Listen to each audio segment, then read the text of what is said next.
আরজি করে তরুণী চিকিৎসক ছাত্রীকে ধর্ষণ এবং নৃশংস হত্যাকাণ্ডের তীব্র প্রতিবাদ জানালেন তাজপুর এলাকার মহিলারা।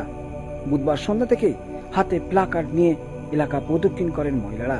শহরের হাসপাতালে ঘটে যাওয়া বর্বরোচিত ঘটনার প্রতিবাদ জানালো প্রত্যন্ত গ্রামের মহিলারা। তারা পড়াশোনা করতে বিভিন্ন এলাকা যায়, তারাও চাইছে নিরাপত্তা।